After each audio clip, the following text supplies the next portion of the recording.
Hi families, Miss Smith here, and we're going to talk very briefly about visual schedules. I know your time is very precious, so I'm going to try to make this as quick as possible. Why are visual schedules a big tool for the learner and the instructor? It's a huge tool for our learners because it shows what's expected versus unexpected. It helps our learners know how much is left. It gives our learners something to look forward to, and it helps us as instructors know how to manage time. A challenge that I would like to address at a later time is how to also use visual schedules to offer paid reinforcement.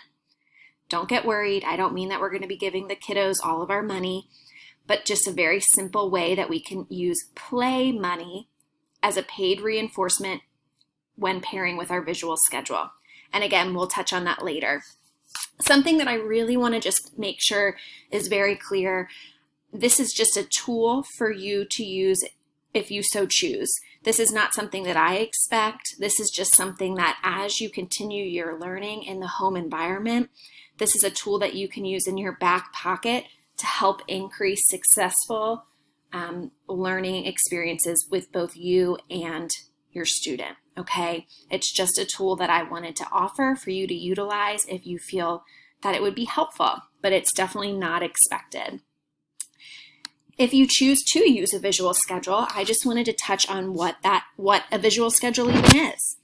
And as you can see a picture right here, this is a visual schedule that was used in my classroom this year. And this is how all of our students' schedules were set up. So when we think about what is a visual schedule, we're going to discuss how many icons should we use, when to end our visual schedule, how to reset, verbal prompts to use it, and how to create, okay? When you think about how many icons, how many visual schedule icons you would include in your schedule, you want to think about chunking. So you don't necessarily want to put your whole day out there because that might seem overwhelming to your student. That might just be a lot and it might kind of set them off on the wrong foot before you even get started. You want to make it so that it's manageable.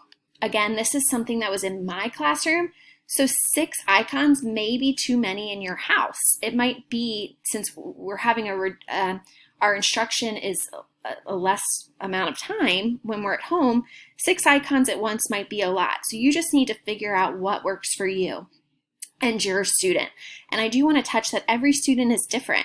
So you might have a kiddo that can have all 6 of your learning targets out, or 5 really, because we're going to discuss this last one. And they might be able to handle that no problem. You just kind of have to use your best judgment as to how many icons to put out at once. The best advice I can give you is do what helps your student be successful. Don't set it up in a way that pushes them to their limit. This is a tool to guide successful instruction, okay? So less is more. When to end. What I mean by that is, where do you end your visual schedules? And I thought I could zoom in there, but I didn't. If you can see at the very bottom, this last icon where we are ending is recess. My recommendation for you is to end your visual schedule on a large reinforcing item. So whether that's recess, going on a walk, a TV break, an iPad break, going on a swing, riding your bike, whatever is a big reinforcer is where you want to end that chunking of visual schedule icons, okay? Now I really want to point out that does not mean that we're not taking breaks throughout this whole thing. In fact, my students would take a little sensory break here, a little sensory break here, here, here, and then once I'm done that story time, that's where we earn our high dollar item, okay? When I say little sensory breaks, if you were sitting with your student and you knew you were looking at our choice boards and you wanted to target math, reading, and letters, okay? Or math, reading, and word work.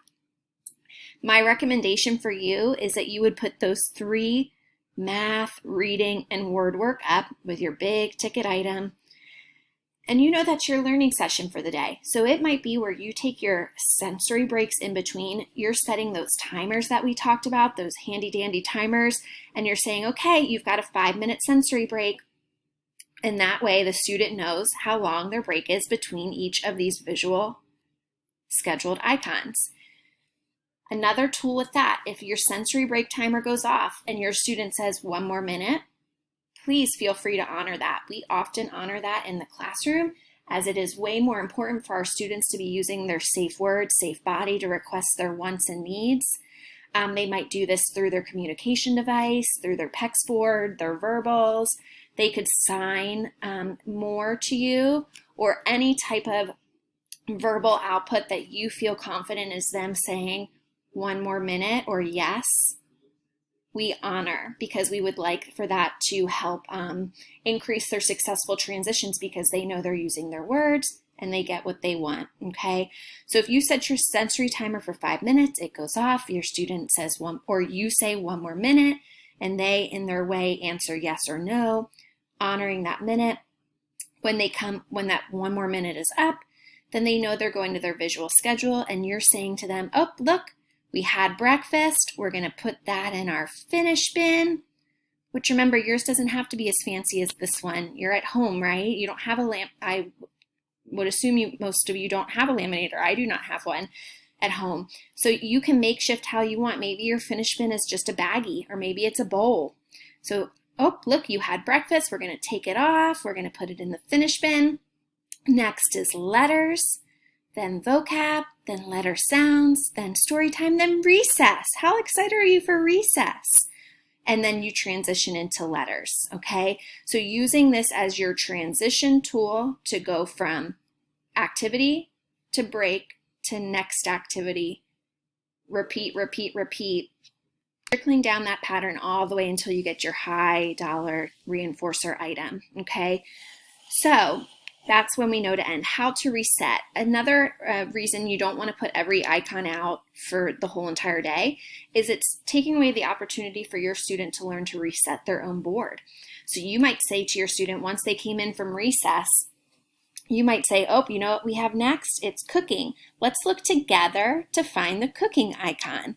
And you're putting them on together. You're discussing which each visual icon is, so that they start associating topic areas with visuals, okay? Because these visuals are what a lot of our students are using to communicate when in the classroom. So it's great to make that connection. We kind of touched on verbal prompts, how to use. So if your student is on break and they got their 1 more minute, and you say, oh, let's go check our schedule. They know that their schedule should be in the same central location, so they always know where to get it. You're saying, oh, look, you had breakfast, you sat so nice, you cleaned up your food and put it in the sink, so we're going to take breakfast off and we're going to put it in the finish bin. Now it's time for letters, okay? So that's your verbal prompting to use. When you're creating this, again, and I'm going to jump down and show you this, the activity either to the right, depending on what type of device you're on, the activity to the right or below this video will be the PDF version of all of these icons for you to print. And I included directions in the little header for you to know how to print them. So they are all right there for you. So when we're thinking about how to create, it should be pretty simple. All you need to go in and do is print these icons. And when I selected them and made them, I was thinking, okay, when I give choice boards to families, what topic areas do we hit consistently, okay? So we do morning meeting, calendar work, feelings, letter work, word work, story time, number work, shapes, colors, telling time, money, addition, subtraction, science, social studies, speech therapy, writing, which is OT, but writing associates a little better for the kiddos. Arts or crafts, gym or adaptive PE, music, library, cooking, chores, watering your plants, okay? These are all academic and life skill tasks that we're targeting throughout the day. So these would be your icons that you're placing on your visual schedule. I want to make it really clear that a lot of these are interchangeable. So if you're reading a story and its huge focus is shapes, you can put story time or shapes on the visual schedule. You're just giving that visual to the student. There's no right or wrong. Now, if you're doing adding and you put up feelings, that might get a little confusing, but a lot of these are interchangeable.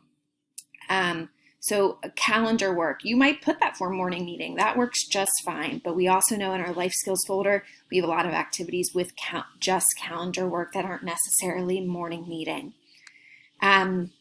You might be doing a science lesson that talks a lot about colors, okay? So again, interchanging these two is totally fine. You just want to give your student the topic area.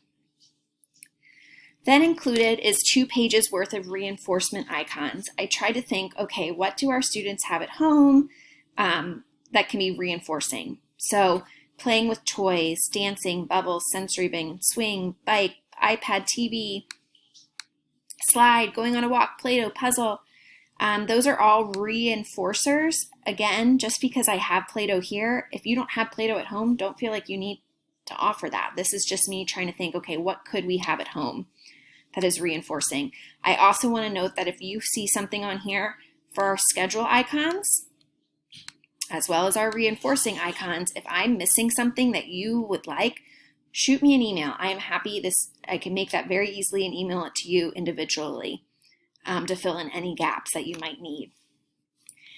I also added, in case you wanted to use these in your visual schedules, hygiene, grooming tasks. So shower, brush teeth, wash hands, toilet.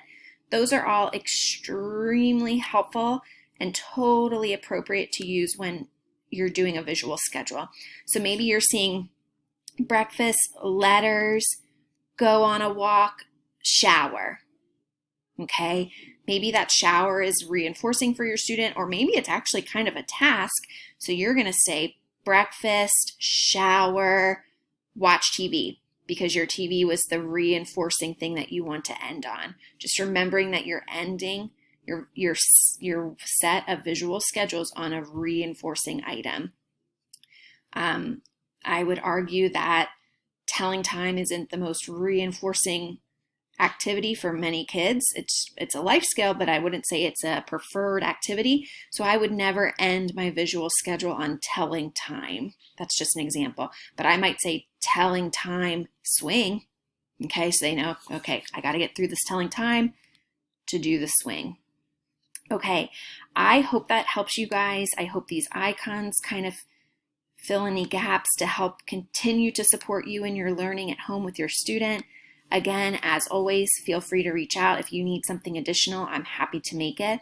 Or if you need to ask questions or need strategies for your student specifically, always feel free to reach out. So thank you so much, and I hope you guys have a great day.